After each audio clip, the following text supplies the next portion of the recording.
भाई जब से कोलकाता वालों ने सुना है हार्दिक पांड्या उनके कैप्टन बन सकते हैं, तब से उन्होंने कारपेंटर को ऑर्डर दे दिया है। कह रहे हैं एक नई अलमारी बनवा दो, कोलकाता के पास एक और ट्रॉफी आने वाली है।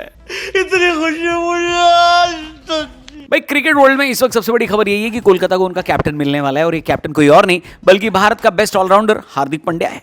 हालांकि अभी तक कुछ भी कंफर्म नहीं है, क्योंकि हार्दिक हो या फिर केकेआर हो या फिर मुंबई हो, किसी ने भी ऑफिशियली कुछ नहीं बोला। इनफैक्ट सोशल मीडिया पर कई लोगों का मानना है कि ऐसा कुछ भी नहीं हो रहा और ये खबर प्लांट करवाई गई है। अब आप पूछोगे कि अगर कुछ हो ही नहीं रहा, कोई डेवलपमेंट नहीं है, तो फिर ये खबर क्यों प्लांट करवाई गई? मैं समझाता हूं। देखो, हार्दिक पांड्या के केस में सीन कुछ ऐसा है कि सभी टीम उनको अपनी तरफ लेना चाहती है और मुंबई के साथ ट्रेड करना चाहती है। ऐसे में अगर ये खबर आ गई कि हार्दिक पांड्या एक पर्टिकुलर टीम के पास चले गए हैं और ये डील एकदम डन हो चुकी है, तो फिर बाकी जो टीम इस रेस में थी वो अपनी तरफ से एफर्ट कम लगाएंगी या फिर लगाना छोड़ देंगी। अब आपको रीजन पता चल गया, तो ये बताने की जरूरत तो है नहीं कि ये खबर किसने प्लांट करवाई होगी। अगर प्लांट करवाई है तो बोलो बोलो, टेल टेल। लेकिन ओवरऑल मेरे हिसाब से कोलकाता के लिए काफी बढ़िया डिसीजन होने वाला है। कोलकाता के साथ पिछले सीजन यही प्रॉब्लम थी कि अजिंक्य रहाणे को इन्होंने कप्तान बनाया था और आप उनको नीचे खिला नहीं सकते, जिसकी वजह से कोलकाता को पूरी टीम हिला देनी पड़ी थी, जबकि उनके पास जो सबसे बेहतरीन बल्लेबाज थे वो सारे टॉप ऑर्डर के ओपनर थे। लेकिन क्योंकि हार्दिक पांड्या मिडिल या लोअर मिडिल ऑर्डर में खेलेंगे, इस वजह से कोलकाता का टॉप ऑर्डर फ्री हो जाएगा और अब ये जो बैलेंस है ये बेहद खतरनाक बनेगा। इनफैक्ट मुझे तो ऐसा लग रहा है कि अगर हार्दिक पांड्या सच में कोलकाता ज्वाइन कर लेते हैं तो उनको अगले साल हराना बहुत मुश्किल होने वाला है। पर बड़ा सवाल ये है कि अगर ये डील हो रही है तो मुंबई आखिर किस डील पर राजी हुई है? सोशल मीडिया पर एक दो लोग ये बता रहे हैं कि मुंबई को इस डील के बदले में कोलकाता से 2 प्लेयर्स मिल रहे हैं। एक है रमनदीप सिंह और दूसरे हैं मुंबई डोमेस्टिक खेलने वाले ही अंकृश रघुवंशी। रघुवंशी टॉप ऑर्डर बल्लेबाज हैं, जबकि रमनदीप सिंह फिनिशर की भूमिका निभाते हैं और बैटिंग ऑलराउंडर भी कहे जा सकते हैं। लेकिन इस वाली थ्योरी में मुझे गड़बड़ नजर आ रही है। आखिर मुंबई हार्दिक पांड्या जैसा बड़ा खिलाड़ी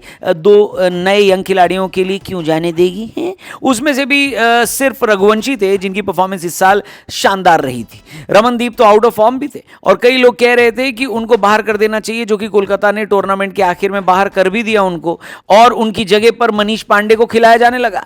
ऊपर से रमनदीप जैसा ही एक प्लेयर मुंबई के पास नमन धीर के रूप में ऑलरेडी मौजूद है। ऐसे में मेरे हिसाब से मुंबई अगर इस डील के लिए राजी हुई होगी तो कोई बड़ा खिलाड़ी ही लेगी। Cameron green, Finn Allen, Rinku Singh type का ही खिलाड़ी होगा, क्योंकि हार्दिक पांड्या के बराबर का वजन तो कोई बड़ा खिलाड़ी ही पूरा कर सकता है कि नहीं? बात तो सही है। यहां पर हम आपको एक बात और बता देते हैं, ये डील हो रही है या नहीं हो रही है आने वाले दिनों में देखो कुछ पता चल जाएगा। लेकिन चेन्नई वाली डील आखिर फाइनल क्यों नहीं हुई?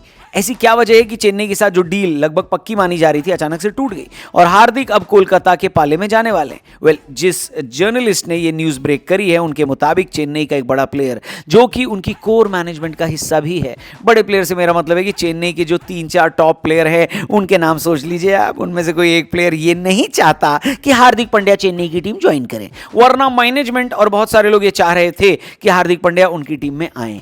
एक और रीजन ये था कि हार्दिक पांड्या के लिए कप्तानी बिल्कुल नॉन नेगोशिएबल थी, यानी उनको कैप्टन बनकर ही जाना था और किसी टीम में आना था। जबकि चेन्नई की मैनेजमेंट ऋतुराज गायकवाड़ में पूरी तरह से इन्वेस्ट कर चुकी है और इस तरीके से इन्वेस्ट कर चुकी है कि अगर कल को ऋतुराज गायकवाड़ खुद ये बोलते हैं कि उनको कप्तानी से हटना है तो ये मैनेजमेंट उनको इतनी आसानी से हटने भी नहीं देगी और उनकी काउंसलिंग करके उनको समझाएगी। तो भाई जब एक फ्रेंचाइजी ने अपने ऑलरेडी एग्जिस्टिंग कप्तान पर इतना भरोसा किया हुआ है तो वहां पर हार्दिक पांड्या कप्तान नहीं बन सकते ना।